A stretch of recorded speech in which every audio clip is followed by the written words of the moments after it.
Go and claim the position that is yours, Finn urged, pulling back only when the emotional cost was almost unbearable. He gave Adrian one last, tender touch on the cheek. I'll be here, composing the piece that brings you home for good. Adrian nodded, unable to speak, and forced himself to retrieve the cello case.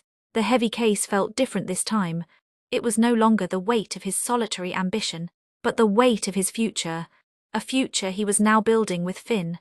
He carried the cello through the automatic doors and past security, not daring to look back until he reached the gate.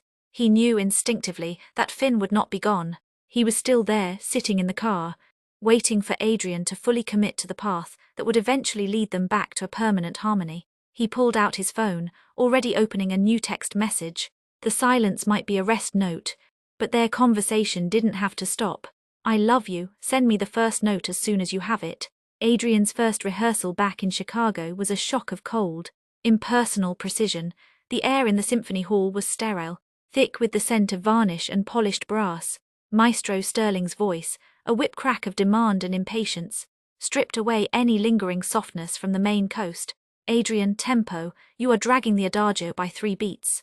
Sterling thundered, bringing the colossal sound of the orchestra to an abrupt halt. Where is the emotional core? My friend, this is Mahler. This is existential agony, not a seaside stroll. Give me the weight, give me the fear. Adrian gripped the neck of his cello, his knuckles white. He was technically perfect, his bowing was flawless, his pitch impeccable, but he knew Sterling was right. The sound he was producing was disciplined, but empty. He felt distant from the ragony of the Mahler. His heart was still back in Oakhaven, full of an overwhelming, joyous, but complicated love. The geometry of his life felt fragmented again. During the 15-minute break, Adrian retreated to the cramped soloist's dressing room. His phone buzzed immediately, an email notification from Finn. The subject line was simply, First Movement, the Oakhaven Anchor. Adrian clicked the attachment, a short, 3-page score for piano and cello.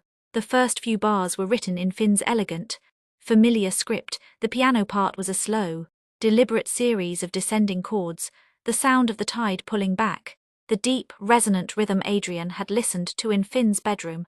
The cello line, however, was written high up on the fingerboard, an exposed, soaring melody full of frantic, reaching intervals. It was Adrian's escape, his ambition and his fear, all compressed into 30 seconds of music. He read the notes and a sudden, involuntary sound, a half-laugh, half-sob escaped him. It was their truth.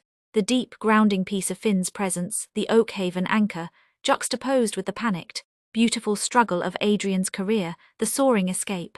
A text message followed the score. From Finn, the cello part is hard. I know, it's supposed to be played while feeling like you're pulling against the tide.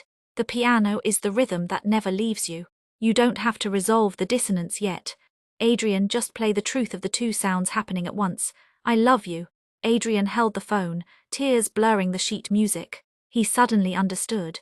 He wasn't supposed to choose between Oakhaven and Chicago, or between Finn and the principal chair.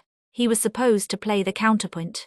His life was the score, and Finn was teaching him how to weave the separate voices into a richer, more complex whole. He tucked the score into the back of his Mahler folder and returned to the stage, the heavy silence of the orchestra waiting. Right, Sterling snapped. From bar 72, Adrian, and this time find a soul.